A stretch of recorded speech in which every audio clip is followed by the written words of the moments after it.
நமக்கு பல விஷயங்களில் ஆதியில் இருந்த ஆர்வம் இறுதி வரை இருப்பதில்லை. ஆர்வமும் ஈடுபாடும் எந்த விஷயமானாலும் கடைசி வரை இருக்க வேண்டும். இந்த படிப்பு படிக்கிறேன், அந்த தொழில் செய்கிறேன், இந்த காரியத்தை முடிக்கிறேன் என்று உற்சாகமாக கிளம்புகிற பல பேர் பாதியிலே அலுத்து சலித்து கொள்ளுகிறார்கள். மிதமிஞ்சிய ஆர்வத்துடன் தான் ஆரம்பித்தோம், இனி முடியாது, இதமாக இல்லை என்று நின்றுவிட்டோம். ஒரு பையன் நான் உடனே கராத்தே கற்றுக்கணும் என்று இறங்குவான்.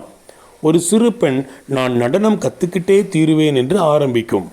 6 மாதம் கழித்து கேட்டால் வகுப்புகளுக்கு சரியாக போக முடியவில்லை என்று பதில் வரும். சங்கங்களும் மன்றங்களும் கூட ஆரம்பிக்கப்பட்ட ஆண்டில்தானே மூடுவிழா கண்டதும் உண்டு. என்ன காரணம்?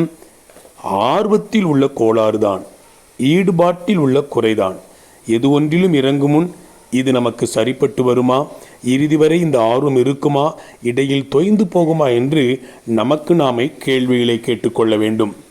இறுதி வரை நிலைநிற்பவனை ரட்சிக்கப்படுவான் என்று பரிசுத்த வேதாகமம் மத்தேயு 24ஆம் அதிகாரம் 13ஆம் வசனத்தில் சொல்லிக் கொண்டுதான் இருக்கிறது. வாழ்த்துக்களுடன் ஜார்ஜ்.